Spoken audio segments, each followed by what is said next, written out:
I was diagnosed autistic about 5 years ago at the age of 45.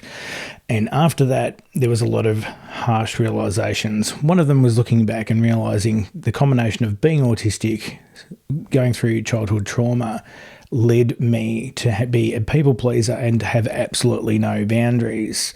And so then I started to look at, moving forward, things that I could do, learn about boundaries. But then I started to look back and see where a lot of the things went wrong.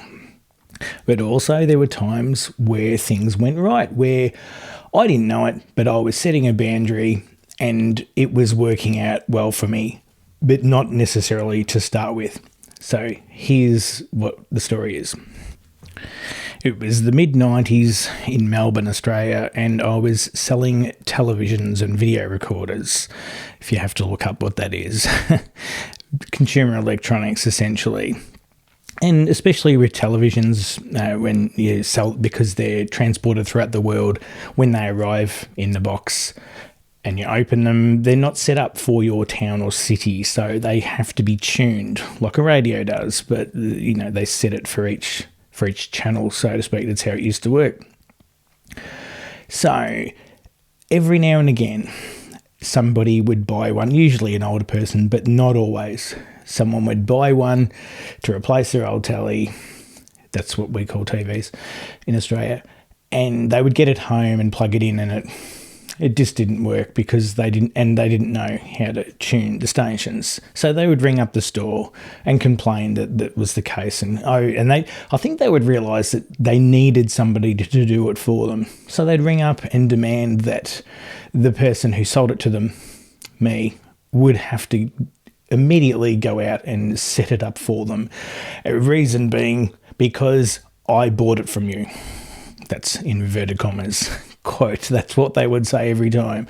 So I would say to the boss, oh, this person's unhappy. The TV doesn't work and it has to be set up like it does for everyone else, but they insist I should do it.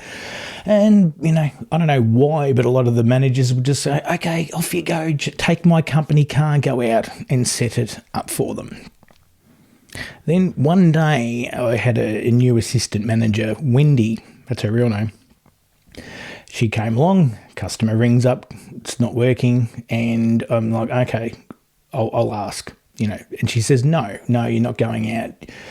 And I'm like, oh, what? This is what we normally do. And she's like, no, you don't. If they want it done, they can pay. They can either pay you or they can pay someone else, but we're not going out for free. And I'm like, really? Yeah. And she sat me down and explained how this is supposed to work. This is my first job and I'm 18 years old, by the way.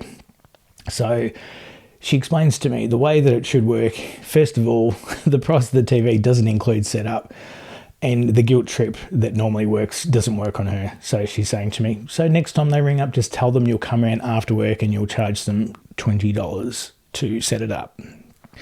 So my first thought about this was that not only did I accurately predict that people are not going to like it, I had to let go of trying to please them.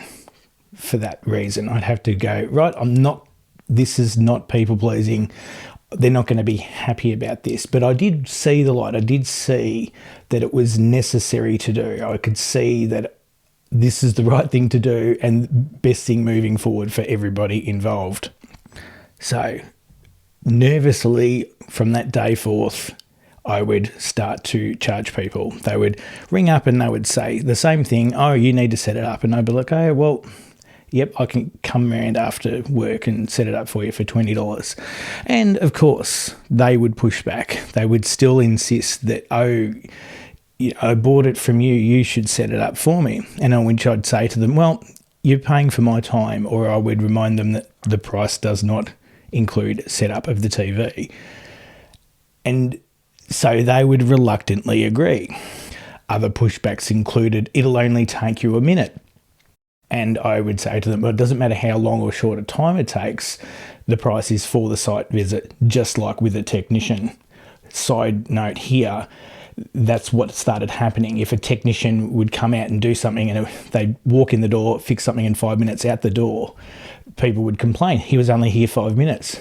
So they had to start changing it. I assume the rest of the world did too. They had to change it from what the cost was per hour to a site visit is this much money And then every hour after that is this much money. They had to do that because people seem to believe that if you were there for 5 minutes, even though you've driven all that way and you've got your tools out or whatever you need to do, you've taken your expertise with you, they deemed that to be valueless because it only took 5 minutes. And I literally would remind them of that and say, well, a technician is the same. Not only that, the other pushback I occasionally got, not very often, was to tell me how easy it is. It's just an easy thing to do. And which I would say it, I tried to not sound sarcastic. I'm like, oh, if it's easy, that's great, because then you can do it yourself. But despite the fact that I was saying I will only come out if you pay me $20, Australian dollars, of course, they still would ask. They would still negotiate. They would still push back. But if you notice what I did say, I was sticking to the facts. I wasn't over-explaining. I wasn't saying, oh, it has to be this way. But there was something about these interactions that tipped them off that for some reason they believed it was a negotiation or the fee was negotiable somewhat, but they thought it was either $20 or $0. And another key point was that I didn't try to convince anyone that this was how it would be. I just said this is what the price is if you want. And if they didn't agree, I didn't go. And that was the thing also where people were, oh, I'm not paying that. And I'll be like, okay, well, no worries. Well, good luck to you. Have a good day. But then I think they would realise, oh, the TV is still not going to be set up. So that's the key point here, is that I was willing to not go. And that was the part that people, for some reason at the start, they seemed to believe that I would still want to do it for free. And fast forward about a year or maybe 18 months, I was promoted, moved to another store, and now I'm the TV video department manager. So now I'm responsible for the sales of TVs and videos and making sure everything's all got sales tickets on them and appropriately set up, the whole thing, and tech support, all that stuff. I had to do all of that, which I loved to do, by the way. So by this stage, and I've moved to another store, this pushback is well into my rearview mirror. I don't get the pushback anymore. And this is more like, I'll give a little bit of a role play, what would happen when someone would ring up and they say, oh, I've just bought this TV video recorder from you and, I need someone to come out and set it up. And I would, yep, no problem. I can come around tonight for $25. So I put the price up after a year because I got more efficient at it. And I would actually write a little menu for them if they had a TV and a video recorder. I'd write get a pad like this, and I'd write down, step 1, push this number on your remote, because I'd tailor it for each person. I would do a list. And so I never got any return calls either, because this little instruction manual I wrote them would result in them being able to do it without me there. They didn't have to ring up and go, how do you do this again? That was the first thing. So 25 included that. But also I would say, yep, no problem. I can come around tonight and do it for $25. And it was obviously the way I said it. I believe looking back that these people would just go, yep, no problem. And I'd forgotten that I used to get the pushback. So now I'm looking back and I'm wondering, why did the pushback stop? What was it about? Why did these people all of a sudden stop asking for me to insist, put a guilt trip? Oh, I bought it from you, therefore, oh, it'll only take you a minute. Why did all of those things stop?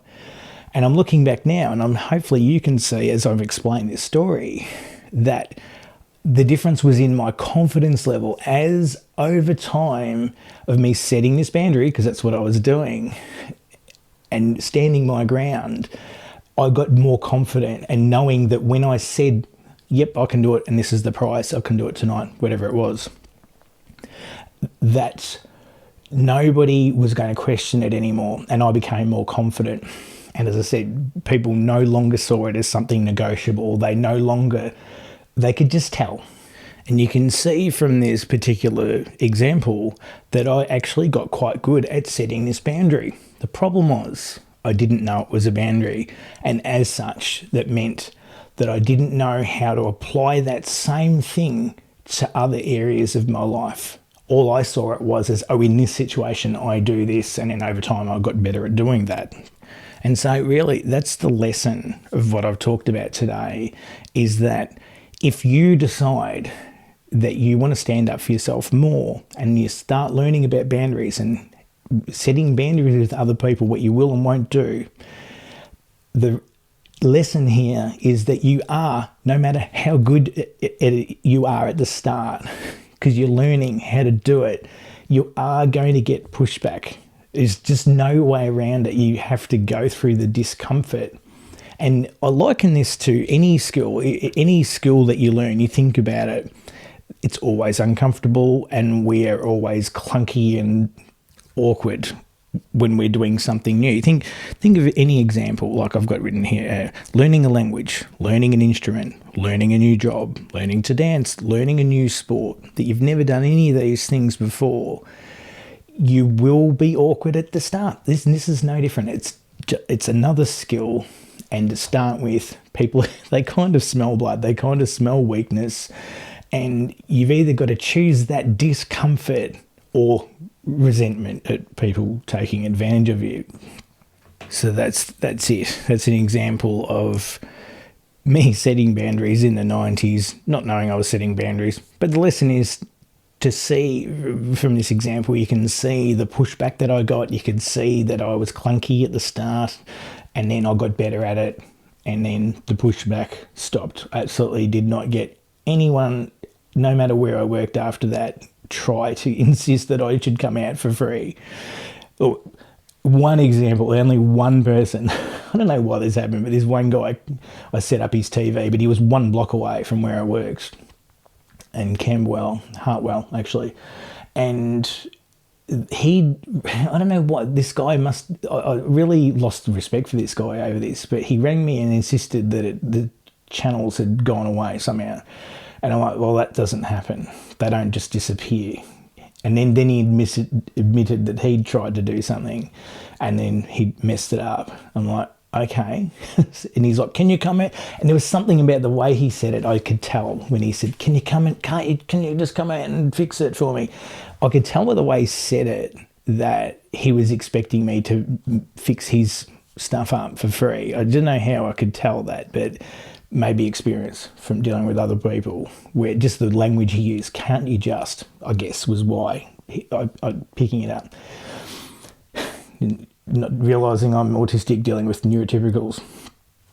And so I said, okay, I can, but it's the same price as before, regardless, even though I've been there. And he's like, oh, but I'm only just down the road. Oh, it'll only take you a minute. And all of those sort of things. In which case, I'm like, well, it doesn't matter which way you want to put it. You have to pay for my time. Right? It's not my fault that the TV is now no longer in tune, is it? And of course, he cracked his shits and hung up on me. But I lost respect for the guy, not just because he was trying to get me to do it for free, but also that he lied. He tried to make out that, oh, just stop, the tuning just went away. Oh, whoops, what happened? But he was obviously lying about it.